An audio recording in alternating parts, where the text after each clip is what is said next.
Selamat sore, pada kesempatan kali ini kita akan membahas materi mengenai teknik sampling probability, di mana sampling probability adalah teknik pengambilan sampel yang memberikan peluang yang sama bagi setiap anggota populasi untuk terpilih sebagai sampel.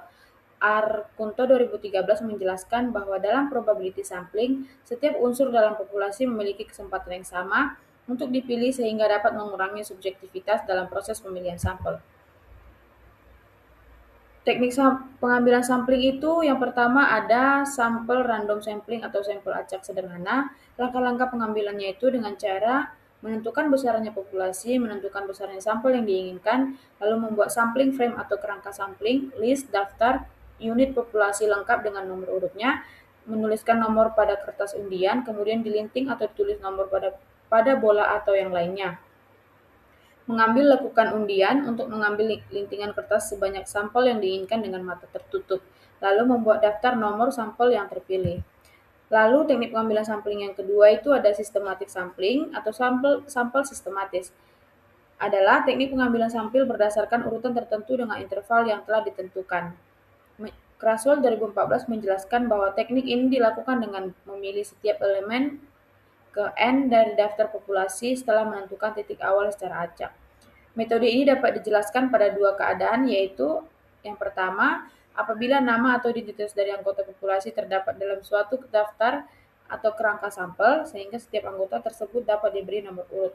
Lalu yang kedua, apabila populasi tersebut mempunyai pola beraturan, seperti desa dalam suatu kecamatan, di mana setiap desa dapat diberi nomor secara berurutan.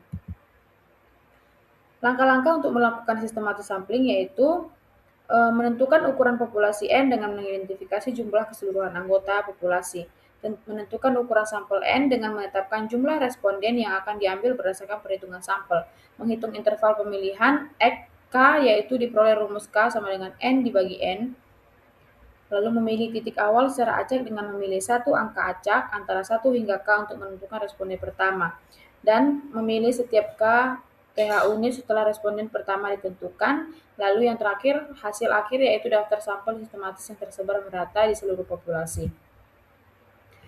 Teknik yang ketiga itu ada stratified sampling, yaitu teknik pengambilan sampel dengan cara membagi populasi ke dalam beberapa kelompok atau strata berdasarkan karakteristik tertentu, kemudian dilakukan pengambilan sampel secara acak pada setiap strata. Syarat yang harus dipenuhi jika peneliti ingin menggunakan teknik stratified sampling yaitu memiliki kriteria yang jelas sebagai dasar pengelompokan strata dan memiliki jumlah anggota setiap strata dengan tepat.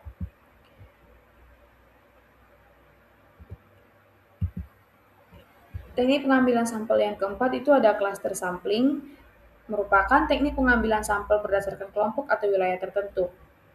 Sugiono 2017 menjelaskan bahwa teknik ini digunakan ketika populasi sangat luas dan sulit dijangkau secara keseluruhan, sehingga peneliti membagi populasi menjadi beberapa klaster dan memilih klaster secara acak. Langkah-langkah dalam pengambilan cluster sampling yaitu menentukan populasi target dengan mengidentifikasi seluruh anggota populasi yang akan diteliti. Bentuk klaster yaitu populasi dibagi menjadi kelompok alami yang lebih kecil. Pilih klaster secara acak dengan menggunakan teknik acak memilih klaster yang akan dijadikan sampel, lalu menentukan metode pemilihan dalam klaster yaitu pilih apakah akan mengambil semua anggota dalam klaster single stage atau sebagian two stage. Hasil akhir dengan menggunakan data dari klaster yang dipilih mempresentasikan populasi. Lalu teknik pengambilan sampel yang kelima ada multi-stage sampling, yaitu sampel acak bertingkat atau multi-stage sampling digunakan untuk penelitian survei yang merupakan bentuk dari cluster sampling yang lebih kompleks, sehingga dikatakan oleh Faktukhorim 2009, sampel acak bertingkat atau multi-stage sampling menggunakan berbagai metode random sampling secara bersama-sama dan seefisien serta seefektif mungkin. Syarat yang harus dipahami terlebih dahulu yaitu yang pertama, populasinya cukup homogen, yang kedua, jumlah populasi sangat besar, yang ketiga, populasi menempati daerah yang sangat luas, yang keempat, tidak tersedianya kerangka sampel yang memuat unit-unit yang terkecil ultimate sampling unit. Langkah-langkah dalam penentuan sampel acak bertingkat atau multi-stage sampling yaitu sebagai berikut. Tetapkan populasi, menetapkan tingkatan, menghitung besar sampel, lalu mengambil secara acak sejumlah unsur pada setiap tingkatan. Kemudian pada tingkat akhir, ambil sampel secara acak sesuai besar sampel. Selanjutnya kita masuk kepada contoh soal yang pertama. Dalam penelitian kesehatan masyarakat, seorang peneliti ingin memilih sampel dari 1.000 kepala keluarga dengan cara memberikan nomor pada seluruh populasi, lalu memilih secara acak menggunakan undian.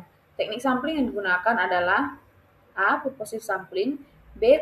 Convenience sampling, C. Sample random sampling, D. Quota sampling. Jawabannya adalah sample random sampling, yang dimana merupakan salah satu teknik probability sampling di mana setiap anggota populasi memiliki peluang yang sama untuk memilih menjadi sampel. Contoh soal yang kedua, seorang peneliti membagi populasi mahasiswa berdasarkan program studi gizi keperawatan dan kebidanan, kemudian mengambil sampel secara acak dari setiap kelompok. Teknik sampling probability yang digunakan adalah A. Cluster sampling, B. Stratified random sampling, C. Snowball sampling, dan D. Accidental sampling. Jawabannya adalah B. Stratified random sampling, yang dimana digunakan ketika populasi dibagi ke dalam beberapa strata atau kelompok tertentu berdasarkan karakteristik yang sama, seperti program studi usia atau jenis kelamin. Setelah itu, sampel dipilih secara acak dari setiap strata untuk memastikan keterwakilan seluruh kelompok. Kesimpulannya, teknik sampling probability merupakan metode pengambilan sampel yang memberikan peluang yang sama bagi setiap anggota populasi untuk terpilih menjadi sampel penelitian. Dalam konteks penelitian gizi, teknik ini memiliki peran yang sangat penting karena mampu menghasilkan data yang representatif dan mengurangi kemungkinan terjadinya bias. Dengan demikian, hasil penelitian yang diperoleh dapat menggambarkan kondisi populasi secara lebih akurat dan dapat dipertanggungjawabkan secara ilmiah. Baik, demikian penjelasan mengenai materi ini. Selamat sore, sekian dan terima kasih.